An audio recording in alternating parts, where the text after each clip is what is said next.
Voilà. Bonjour à tous. Bienvenue à ce webinaire sur l'Union européenne à l'horizon 2029 pour essayer d'un peu comprendre les enjeux politiques et les perspectives commerciales pour les entreprises. Merci à tous de votre présence et de votre participation. Nous allons, sans plus tarder, en fait, ben, commencer ce webinaire qui est organisé par la CCI Martinique dans le cadre du Joli Mois de l'Europe 2025. Donc, le Joli Mois de l'Europe, c'est une période en fait pendant laquelle, donc c'est tout un mois, pendant laquelle nous mettons en avant et nous mettons à l'honneur les dispositifs européens, mais aussi les actualités européennes. Et nous essayons en fait d'organiser des événements pour permettre aux participants, enfin aux entreprises et aux citoyens de mieux comprendre un peu les politiques européennes.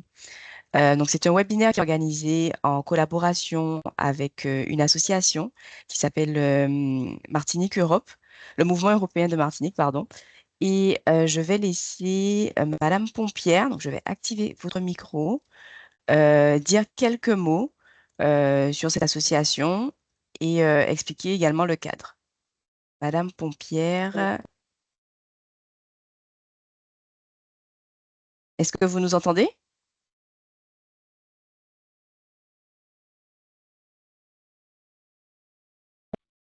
Vous m'entendez maintenant ou pas?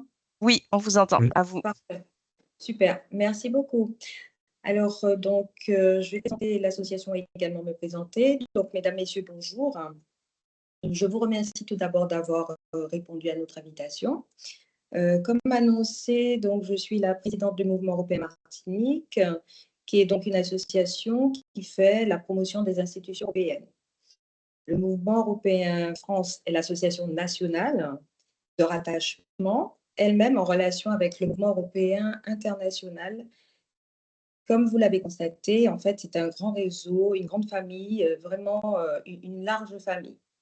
Je précise tout de même que nous ne sommes pas un parti politique, que nous accueillons tous les citoyens intéressés par le sujet européen. Voilà, nos actions pédagogiques visent à rapprocher les Européens que nous sommes des institutions européennes en organisant des conférences, des animations et des débats sur notre territoire. Je remercie d'ailleurs le président de la Chambre de commerce qui régulièrement, j'insiste sur régulièrement, nous soutient dans nos actions. Celle d'aujourd'hui en est la preuve. Je remercie également nos intervenants qui ont répondu favorablement à ma demande à l'occasion d'une rencontre au mois de novembre dernier. Si vous avez des questions concernant l'association, je serai de toute façon en ligne tout le long de la conférence. Je vais donc laisser la parole aux deux intervenants et je vous souhaite une très belle et bonne conférence. Merci beaucoup. Merci. Alors en effet, juste avant de laisser la parole aux intervenants, je voudrais juste préciser qu'il y a un chat et également un onglet Q&A. Donc, si vous avez des questions, n'hésitez pas à les laisser à l'écrit et nous les lirons et nous tâcherons d'y répondre avec les intervenants. Voilà. Alors, je laisse la parole à Monsieur Dross qui va se présenter et qui va également faire présenter le sujet, un sujet très intéressant sur les relations commerciales entre l'Union européenne et les relations transatlantiques commerciales. Voilà. Voilà, merci beaucoup Laurie et merci à la CCI Martinique pour organiser ce webinaire. Donc, je suis Nicolas Dross et je suis le conseiller commercial ici à la représentation de la Commission européenne en France. Donc, je m'occupe des questions commerciales et donc je traite de sujets aussi divers que l'importation de voitures électriques chinoises, les accords entre l'Union européenne et le Mercosur ou les relations transatlantiques, qui est le sujet aujourd'hui de notre petit webinaire. Donc, j'aimerais, après une courte introduction, euh, vous parler de cinq grands sujets. Mais d'abord, peut-être un petit peu quel est le contexte dans lequel j'interviens aujourd'hui. Donc, le contexte, c'est bien sûr la mise en place de mesures par les États-Unis euh, sous forme de droits de douane qui ont été prises par le président Trump. Donc on parle notamment des mesures sur l'acier et l'aluminium, ce qui représente 26 milliards d'exportations de l'Union européenne, les mesures sur l'automobile et les pièces détachées automobiles, 63 milliards, et tous les droits réciproques qui ont été mis en place sur une large gamme de produits. On parle là de 290 milliards d'exportations de l'Union européenne qui sont touchés. Donc tout ça avec aussi des avancées et des reculs, puisque vous avez vu qu'une partie des droits réciproques ont été levés. Donc tout ça crée beaucoup d'incertitudes et crée aussi beaucoup d'inquiétudes du côté des entreprises. Donc ce qu'il faut toujours bien soulever, c'est que cette relation commerciale entre l'Union européenne et les États-Unis est une des relations les plus commerciales les plus importantes du monde. Et pour nous, l'Union européenne, c'est 17% de notre commerce extérieur. Donc c'est vraiment énorme, c'est vraiment très important. Et donc, je vais vous expliquer maintenant les 5 points sur lesquels nous essayons d'agir aujourd'hui pour faire face à ces mesures. Alors, le premier point, c'est la solution négociée. Donc, l'idée, même si c'est difficile, c'est d'essayer aujourd'hui d'avoir une solution négociée. C'est pourquoi, en fait, nous avons des discussions à tous les niveaux. Le commissaire Šefčovič s'est rendu aux États-Unis. Nous sommes aussi en discussion régulière avec les États-Unis et nous avons une délégation cette semaine qui se rendra également encore une fois à Washington. Donc, l'idée, c'est de voir comment est-ce qu'on peut trouver une solution. Donc, il y avait plusieurs idées qui ont été mentionnées. Par exemple, l'idée d'un accord 0 pour 0 qui a été mentionnée par la présidente von der Leyen. Mais il y a aussi, vous l'avez peut-être vu dans le Financial Times de ce week-end, le commissaire Šefčovič qui a parlé en fait d'achats additionnels de gaz naturel liquéfié ainsi que de produits agricoles et notamment du soja. Donc, tout ça sont des éléments qui sont discutés, sachant que vous l'avez vu, pour nous, il est absolument indispensable que tous les droits, même les derniers 10% qui sont en place, soient retirés pour avoir une solution satisfaisante. Donc ça, c'est le premier élément, la solution négociée, qui est actuellement en cours, mais qui est extrêmement difficile et dont l'issue est tout à fait incertaine. Dans ce contexte, on a les mesures de rééquilibrage, donc deuxième élément, les mesures de rééquilibrage, ce sont des droits de douane. Vous avez vu en fait que première consultation avait été proposée aux entreprises, aux industries intéressées sur où est-ce que vous souhaitez avoir des droits de douane et où est-ce que vous souhaitez ne pas avoir de droits de douane. Donc quand on parle de rééquilibrage, il s'agit bien entendu ici de droits de douane à l'entrée dans l'Union européenne, donc qui vont potentiellement vous protéger ou renchérir vos achats qui proviennent des États-Unis. Donc, ce que je vous invite, c'est à bien suivre, en lien bien sûr avec la CCI, tous les développements qui sont liés à ça, toutes les consultations de la Commission européenne, puisque bien sûr, il est important de pouvoir faire entendre votre voix pour dire les produits que vous souhaitez voir taxés, ce qui peut vous protéger d'une concurrence américaine, les produits que vous ne souhaitez pas voir taxés, soit par peur de représailles, possiblement, soit parce que ce sont des produits que vous utilisez et donc que vous ne voulez pas voir taxés, car ceci enchérirait le coût. Voilà. Donc, ça, on a un premier paquet qui a été préparé et qui, maintenant, vous l'avez vu, a été mis en place, finalisé, puis levé temporairement pour 90 jours suite au mouvement des États-Unis. Et d'autres paquets seront bien sûr en préparation dans les mois prochains. Car ce premier paquet ne concerne qu'une vingtaine de milliards d'euros. Ok, donc par rapport à ce que j'ai dit au début, c'est vraiment très faible par rapport à ce qui est touché en termes d'exportation de l'Union européenne vers les États-Unis. Donc ça, c'est le deuxième élément. Le troisième élément, c'est le renforcement du marché intérieur. Je crois qu'il est très important de capitaliser sur ce marché intérieur de plusieurs centaines de millions de consommateurs. Et donc, plus que jamais, nous devons justement le renforcer et bénéficier de ce marché très important qui s'offre à nous. Le quatrième élément, c'est la diversification. Et donc là, c'est l'idée que nous avons un grand nombre d'accords commerciaux dont il faudra au maximum profiter pour diversifier ces exportations. Donc ça concerne aujourd'hui 76 pays. On a des accords préférentiels à droit zéro, donc exportation sans droit de douane vers 76 pays. Et là encore, je vous invite à travailler ensemble avec des gens comme la CCI Martinique ou les douanes françaises pour vraiment tirer le maximum de ces accords commerciaux.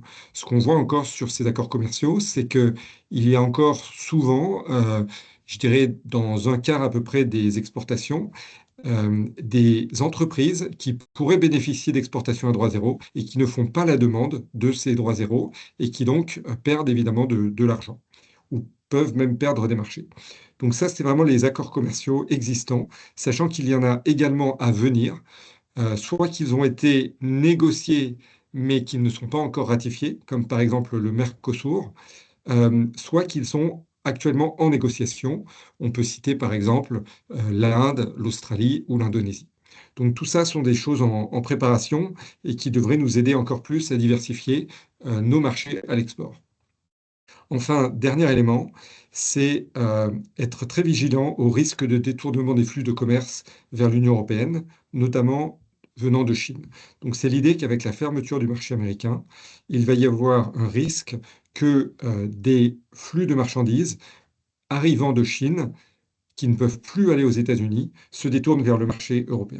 Donc là, en fait, nous avons vraiment un effort particulier pour surveiller ces flux, de manière à ce que s'il devait y avoir détournement des flux, nous puissions agir au plus vite, notamment par des instruments tels que l'instrument de sauvegarde.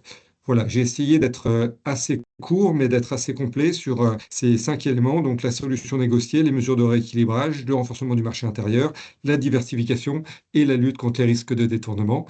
Et si vous avez des questions, je peux y répondre rapidement avant de passer la parole à Robert. Alors, très bien. Merci beaucoup, Monsieur Dross. Alors, c'était une présentation très claire, concise, puisque Monsieur Dross a d'autres engagements très importants justement sur ce sujet dans quelques minutes. Donc, il ne restera pas avec nous jusqu'à la fin du webinaire. Vous pouvez néanmoins laisser vos questions dans le chat ou dans la partie Q&A, pardon. Et Monsieur Dross, Monsieur Soltic y répondra ou Monsieur Dross le temps qu'il est présent avec nous. Alors, pour l'instant, je ne vois pas de questions. Donc, je vous propose de continuer. Je vais afficher votre présentation. Merci beaucoup à tous et merci à la CCI et bonne fin de réunion alors. Merci beaucoup, Monsieur Dross. À très bientôt.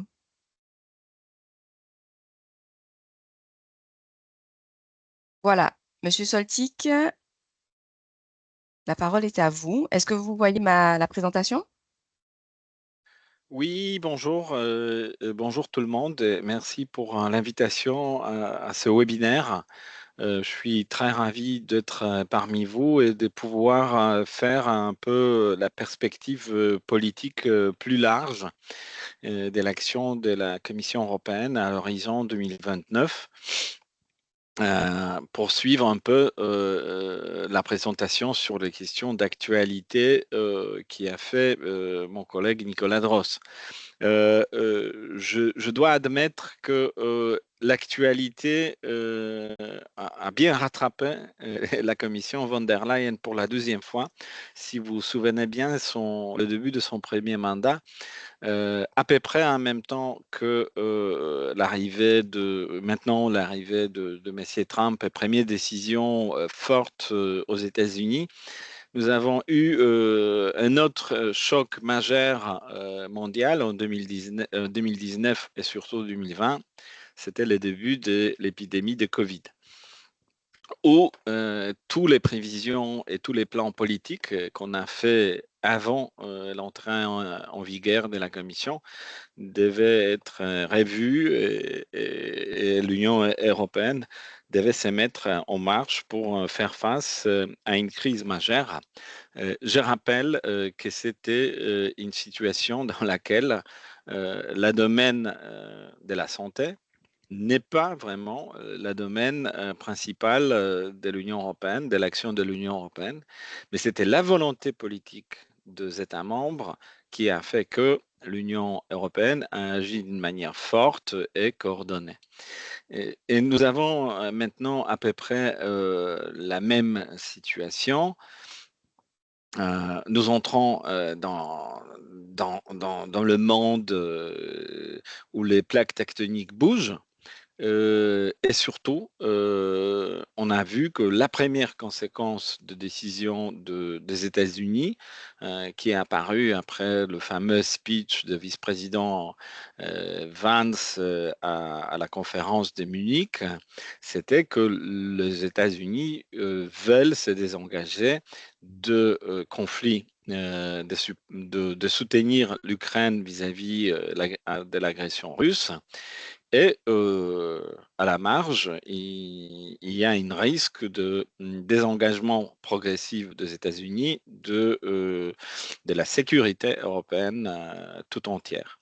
Alors, la Commission européenne a pris des décisions déjà fortes ou fait des propositions importantes dans la domaine où notre capacité d'agir ensemble, ce qui est prévu par les traités, ça veut dire la sécurité et la défense, n'est pas énorme. Peut-être je veux continuer avec l'autre slide. Les trois axes que Madame von der Leyen, si on peut passer à la slide 2, s'il vous plaît, que Madame von der Leyen a proposé. On est toujours à la première. Oui, excusez-moi, juste une minute. C'est un petit problème technique. Voilà. Je vais repartager. Mhm. Voilà. Voilà. Voilà. Que le discours de programme que Madame von der Leyen a prononcé en juillet dernier était déjà axé sur trois grands chantiers: compétitivité économique, sécurité et défense et renforcement de la démocratie en Europe. Et ces trois axes se sont avérés bien choisis, autant que les questions de compétitivité économique sont maintenant vues via la perspective de la sécurité et défense de l'Union européenne et de l'Europe. Passons à la compétitivité économique. Parce que ça, c'est peut-être quelque chose qui intéresse le plus vous, les chefs des entreprises, les gens des business. On s'est rendu compte que avec le droit des douanes qui nous menace et qui sont déjà entrés en vigueur, que M. Dross a présenté, la compétitivité de notre continent est encore plus menacée qu'avant avec la concurrence digitale qu'on a avec la Chine ou les États-Unis. Et il a fallu prendre des décisions vite et des décisions fortes qui pourraient nous aider. Et ça fait que c'est les vice-présidents de la Commission française, M. Séjourné, qui étaient à la manette de la première décision, ça veut dire le compas des compétitivités qui a présenté comment renforcer la compétitivité et sécurité des Européens. C'est une sorte de feuille de route, pas une proposition législative, mais qui prévoit des actions qui vont renforcer notre défense vis-à-vis de mesures économiques qui sont des États-Unis. Mais Dross a parlé de réponses directes, ça veut dire qu'est-ce que nous pouvons faire via les instruments commerciaux, mais il y a toute une partie où il y a des possibilités de faire beaucoup plus. Ça veut dire faire vraiment jouer que le marché unique qui nous unit permet des échanges plus larges et accroît la compétitivité de nos entreprises entre eux en Europe et vis-à-vis du monde entier.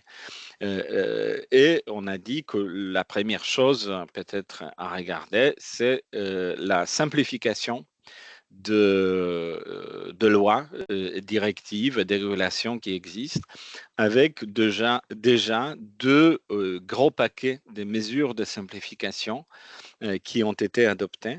Il y a une autre qui va arriver bientôt au mois de mai qui va concerner l'agriculture. Et encore le quatrième dans la deuxième moitié de l'année qui va concerner tout ce qui est digital. Nous sommes vraiment dans une situation où nous pensons que il ne faut pas être plus papal que pape dans les mondes où les gens ne respectent pas les règles. Et si les règles sont trop contraignantes, par exemple l'obligation de reporting et tout ça, il faudra les simplifier, en moins pour l'instant. Il ne faut pas que notre, par exemple, politique écologique et de la transformation climatique pénalise les entreprises européennes. Ce qui est important aussi, c'est que ce n'est pas vraiment de s'éloigner de ces choix forts dans le domaine d'écologie, mais y aller en tenant compte que l'économie qui n'est pas compétitive, qui n'est pas forte, ne réussira pas de nous donner des instruments pour faire face à autres partenaires au monde. Il faudra dans ces cas-là plutôt accélérer la transition écologique, accélérer la transition digitale et avoir la souplesse nécessaire pour le faire. On a déjà mobilisé de l'argent pour soutenir la recherche et le déploiement de l'intelligence artificielle en Europe.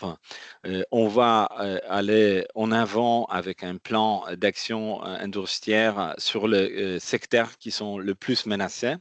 Nicolas Dross a parlé de droits douanes sur la sidérurgie et sur automobile. On a déjà vu la situation assez compliquée pour certaines entreprises sidérurgiques en France. On voit aussi qu'il faudra aller vers indépendance énergétique plus importante parce que, et ça c'est un lien avec un autre sujet, la sécurité, et c'est la décision que la Commission va prendre aujourd'hui ou déjà prise. Je ne sais pas, parce que dès qu'on parle, il y a une réunion de la Commission à Strasbourg qui prend ces décisions. C'est pour se débarrasser complètement du gaz russe et des fossiles russes à l'horizon de 2027-2029. Voilà, et être complètement indépendant de cette partenaire qui s'est avéré n'est pas du tout fiable. Parce que, et ça c'est le deuxième axe que je voudrais vous en parler, c'est l'Europe de la défense. À nouveau, ce n'est pas un domaine de la compétence de l'Union européenne, mais vu les désengagements européens en Europe et vu la nécessité de sauvegarder notre possibilité propre de renforcer l'industrie de la défense, il faudra se donner des moyens. Et pour ça, la Commission a proposé d'assouplir le pacte budgétaire, les fameuses règles du déficit et du budget, à tous les États membres. Pour l'instant, il y en a 13 qui ont signalé qui vont utiliser ces mécanismes. dans le pays si important comme l'Allemagne. Les autres pays n'ont pas le même marge budgétaire. Malheureusement, c'est le cas de la France ou l'Italie. Mais ça n'empêche parce que cette autre possibilité, 150 milliards d'euros de prêts garantis par la Commission, et aussi la possibilité d'utiliser les fonds de cohésion ou les fonds structurels ou les fonds qui étaient dégagés après Covid vont servir maintenant aux dépenses dans le secteur de la défense et sécurité. Et cet argent peut profiter, par exemple, à l'industrie française qui peut fournir les armes aux pays qui vont passer des commandes grâce à ce mécanisme de 150 milliards d'euros de prêts à taux très avantageux. J'ai dit ça parce que ça, c'est aussi une possibilité économique qui se dessine. Bien sûr, tout ce qui est l'économie, l'industrie de la défense, c'est les longs plannings, ce sont des commandes stables où ce sont les États qui jouent le jeu. C'est un marché assez important, plus grand que les États-Unis, parce que l'Europe de la défense, ça représente au nombre de soldats, mais aussi au nombre de dépenses d'investissement, beaucoup plus que les États-Unis. Et ici, vous voyez quelques chiffres clés. Cette direction est largement soutenue par les Européens qui pensent que nous devons produire plus d'équipements militaires nous-mêmes. Et nous devons avoir une politique de la défense et de la sécurité commune autonome. Ça ne veut pas dire qu'on va nous-mêmes séparer des États-Unis, mais si, comme l'Ukraine, les États-Unis ne vont pas jouer le jeu, on doit avoir le marge de manœuvre, nous tous, qui nous permettra pour l'action. Étant moi-même polonais, je dois aussi souligner un effort que la France entreprend avec la signature cette semaine prévue à Nancy d'un traité amical entre la France et la Pologne qui va inclure des dispositifs très forts dans la domaine de la défense. Voilà, le troisième pilier, ce sont ces 800 milliards d'euros ensemble qui seront dégagés pour réarmer Europe. Je sais que pour certains, ces mots pèsent, mais dans la partie de l'Europe où je viens, ils pèsent aussi parce que la sécurité de l'Europe, c'est quelque chose qui est pour nous indivisible. Voilà. Et troisième peut-être pilier, c'est quelque chose qui est très important et qu'on voit avec les élections, surtout qui se sont déroulées récemment en Roumanie, qui était répétée la première tour des élections présidentielles ce dimanche. Nous voyons interférence dans nos processus démocratiques d'ingérence des États tiers, surtout de la Russie, mais pas que. La France a été victime aussi, l'Allemagne. Nous devons se préparer avec un bouclier démocratique qui consiste à mettre plus de transparence dans le financement politique, que l'argent sale et surtout l'argent de pays ennemis de l'Europe n'influe pas notre processus démocratique.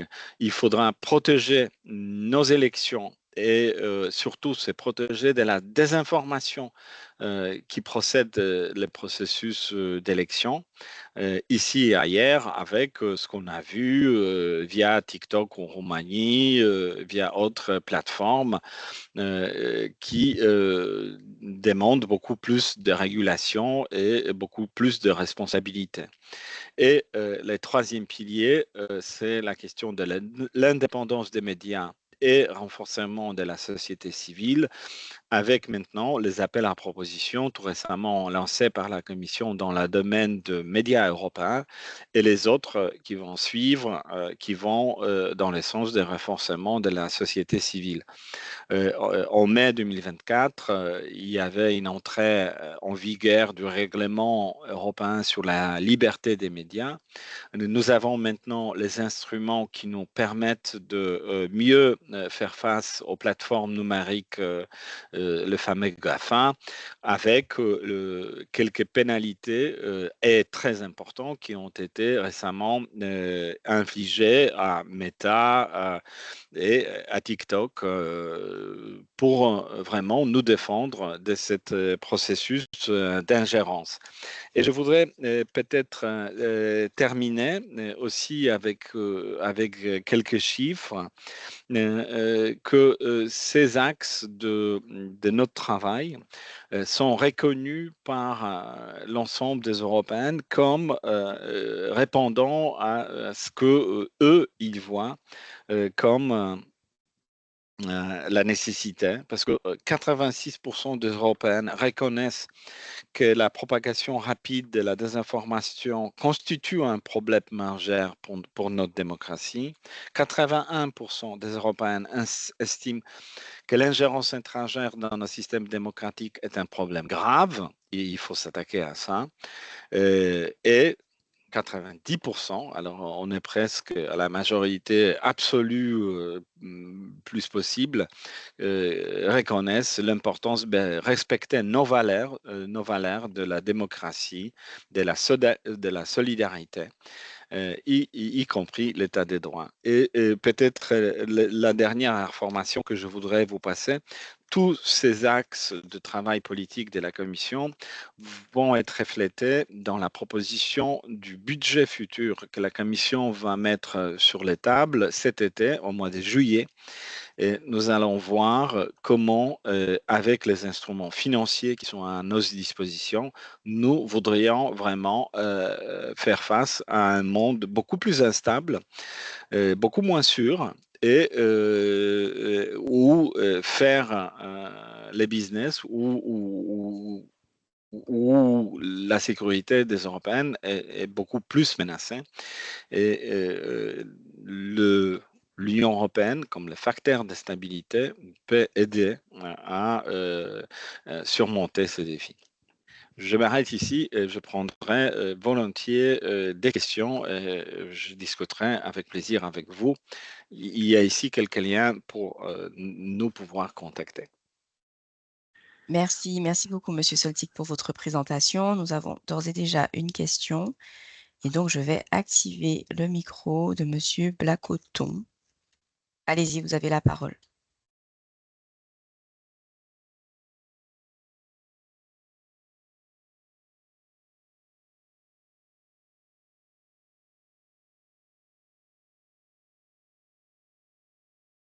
Alors, vous pouvez activer votre micro, Monsieur Blacoton, et poser votre question.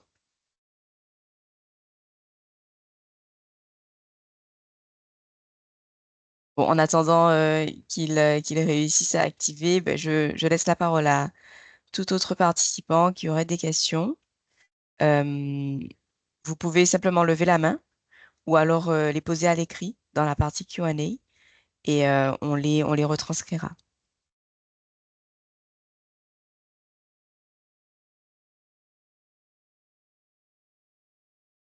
En attendant, comme je l'ai indiqué en début de session, c'est bien entendu le premier webinaire, en fait, l'ouverture du joli mois de l'Europe.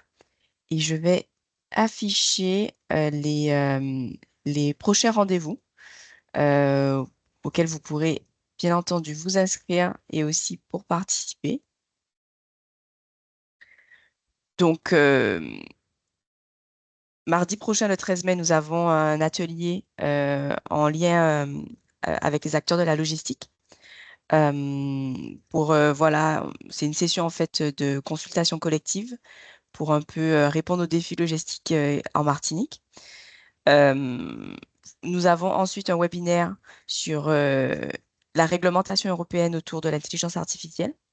Donc, essayer vraiment de décrypter, de comprendre ce que prévoit l'Europe pour encadrer l'intelligence artificielle et quels sont les programmes et les aides disponibles pour les entreprises. Et puis, nous clôturons ce joli mois de l'Europe avec le Flash Douane qui aura lieu le 20 mai en lien avec l'adhésion à la CARICOM. Nous aurons donc l'intervention du pôle d'action économique des douanes, mais aussi de la direction de la représentation territoriale de la CTM pour un peu nous expliquer en fait la signature de cette adhésion à la CARICOM, ce que ça signifie et ce que ça implique. Alors, a priori, je ne vois pas de questions. Ah, Monsieur Blacodon se reconnecte.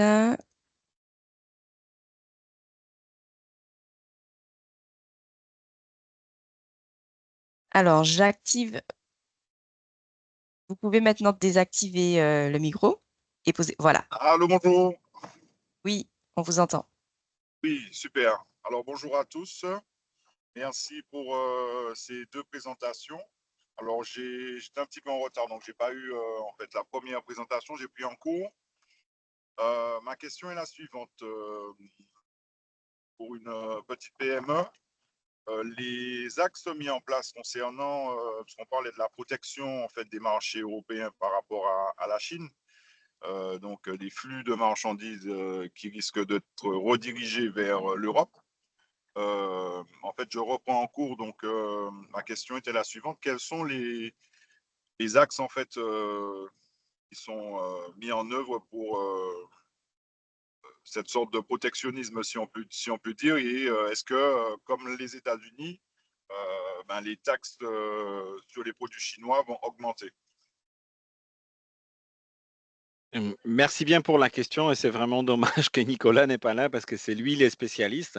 Ce que je peux dire, hein, on a tout de suite compris avec les annonces de décisions américaines que nous sommes engagés pas seulement de taxes et de douanes que nous pouvons être les victimes, mais aussi la redirection de flux commerciaux surtout de la Chine vers l'Europe parce que les entreprises chinoises vont chercher notre marché. Il y a toute une vigilance et une protection des secteurs de l'acier et de l'automobile. Les droits de douane sur les voitures chinoises ont été imposés bien avant les décisions américaines récentes. Les suivis de ce qui se passe sur le marché de l'acier, idem. On est vraiment dans la situation où c'est quelque chose qui est très contrôlé, mais ça peut concerner tous les secteurs et pas seulement via Chine, directement via Chine, mais via pays tiers, parce que ça, c'est quelque chose qu'on observe depuis quelque temps, que les entreprises chinoises peuvent essayer de faire un sort de washing des lavages de pays où la marchandise est produite via autres pays de l'Asie, leurs voisins. Et ça, c'est quelque chose que la Commission sera bien sûr très vigilante et on va mettre. C'est pas vrai, c'est pas la protection qu'on cherche, mais c'est plutôt la défense de nos marchés sur les flux qui sont excessifs. Nous ne sommes pas dans le business de la protection, nous sommes pour la liberté de bien réguler, bien sûr, de la commerce international, mais il ne faut pas être dupe, il faut pas se les faire, il faut prendre des décisions fortes. La Commission ici à la manette parce que ce sont les décisions qui dépendent de la politique de la commerce qui est la responsabilité de l'Union européenne, ça veut dire de la Commission.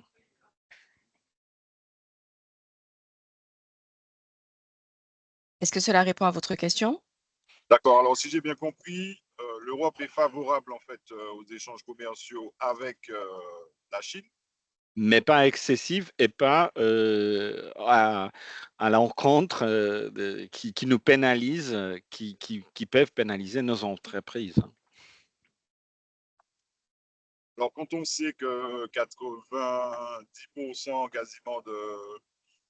Alors, bon, c'est quand même beaucoup ce que je dis, mais au moins 70% de ce qui est produit et exporté dans le monde provient de Chine. Aujourd'hui, les entreprises européennes donc, profitent justement de la production chinoise pour pouvoir justement vendre, commercialiser en Europe. Visiblement, jusqu'ici, tout est plutôt, on va dire, serein, puisque cela profite aux entreprises locales, si je puis dire, puisque bon, on a des coûts de production ou des fois des techniques de production qu'on ne maîtrise pas chez nous et qu'on peut faire, à cause aussi des coûts de main-d'œuvre qu'on peut faire produire là-bas pour ensuite commercialiser en Europe. Et en fait, est-ce qu'il y a un risque qu'il y ait des délocalisations ou relocalisations d'entreprises françaises ou de la production, on va dire, sur les marchés européens? Je dirais comme ça, nous considérons la Chine comme un partenaire très important, mais c'est un partenaire qui est et qui était toujours difficile. Nous voulons que les règles de la commerce mondial sont claires et les mêmes pour tout le monde. Nous voulons protéger l'Organisation mondiale du commerce où tous les querelles potentielles commerciales doivent être résolues. Et de ce point de vue, on n'est pas dans la logique de pénaliser et des blocages de commerce parce que, comme vous dites, on a besoin de la production chinoise dans beaucoup de domaines. Hein. Comme les Américains, nous utilisons les ordinateurs ou les téléphones mobiles qui sont produits en Chine. Mais en même temps, on peut pas prendre sur nous ce que les Chinois ne peuvent pas vendre aux États-Unis.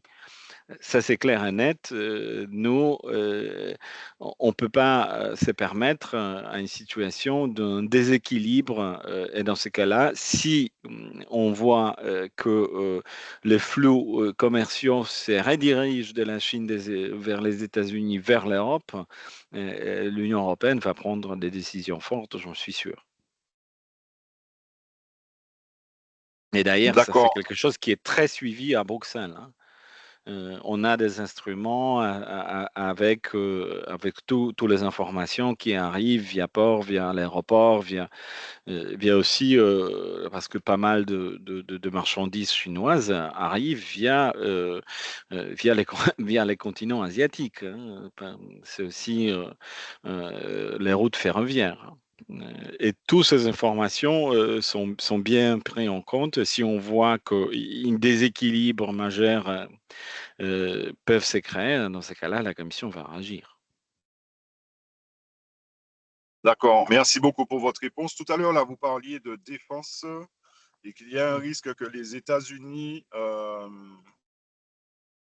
on va dire, replient ses forces ou stratégie de défense par rapport à l'Europe. Quel est l'impact? Quel sera l'impact en fait si les États-Unis demain décident de ne plus être alliés à l'Europe au niveau de la défense? Bon, d'abord, il ne faut pas crier les loups. Les décisions américaines ne sont pas encore prises. on a des signaux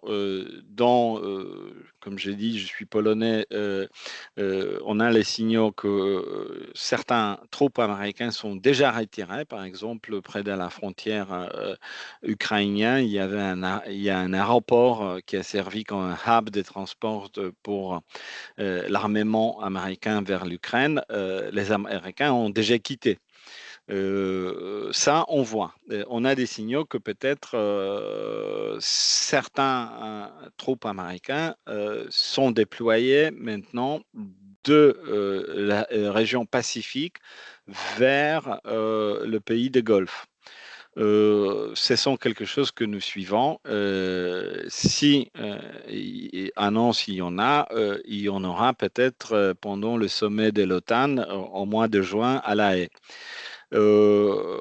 Il faut se préparer à tout. Ça, c'est peut-être la leçon principale de la politique de M. Trump. Il faut être préparé à l'imprévisible. Et dans ces cas-là, il faut être aussi préparé à une situation où les Américains ne jouent pas le jeu en Europe ni ailleurs. Dans ces cas-là, il faudra que le pays européen, et ici, je ne pense pas seulement aux pays de l'Union européenne, mais aussi les pays comme la Norvège, le Royaume-Uni, mais aussi autres pays comme Canada ou Japon ou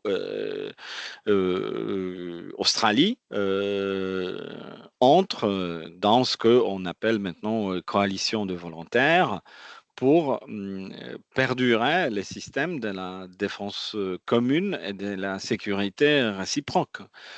Article 5 du traité de l'OTAN n'est pas abrogé pour l'instant.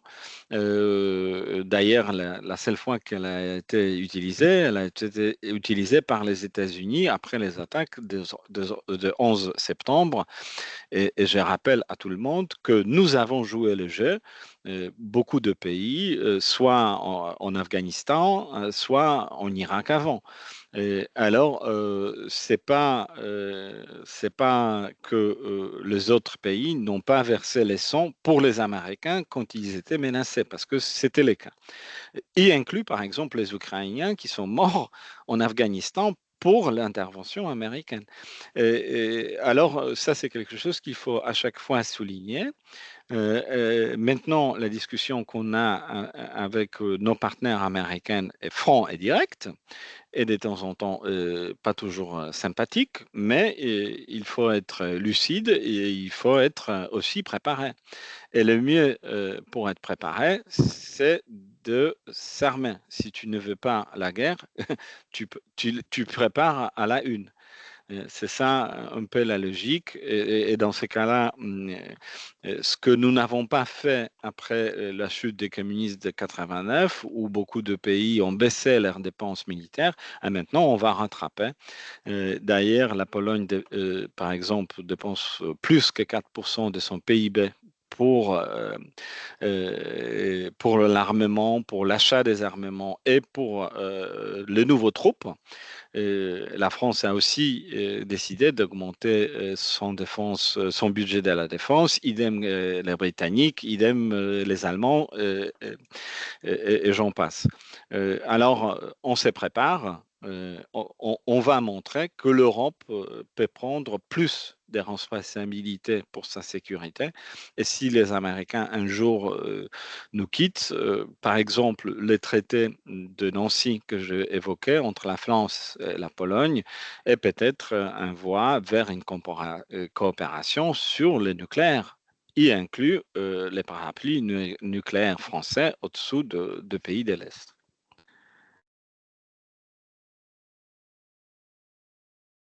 Merci, J'ai merci vu beaucoup, qu'il y Monsieur avait une autre Solti. question. Oui, mais la personne est partie. Je pense que D'accord, c'était une ok. erreur. D'accord, ok. Donc, s'il y a d'autres questions, vous avez encore quelques minutes pour pouvoir interagir avec Monsieur Soltic.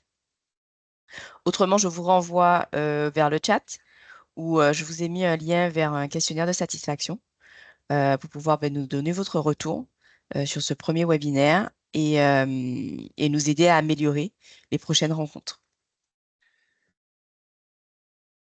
Alors, s'il n'y a pas d'autres questions, on va clôturer ce premier webinaire. Merci beaucoup à Madame Pompière. Merci à Monsieur Dross qui nous a quittés et encore un grand merci à vous, Monsieur Soltic, pour votre intervention de grande qualité. J'enverrai à tous les participants un mail avec le questionnaire de satisfaction, mais également avec la présentation de Monsieur Soltic. Et puis, vous recevrez aussi le lien vers le replay de ce webinaire. Voilà, Merci merci beaucoup. Je beaucoup. vous souhaite une bonne journée. Merci. Merci, Au bon revoir. après-midi à vous. Au revoir. Merci, au revoir.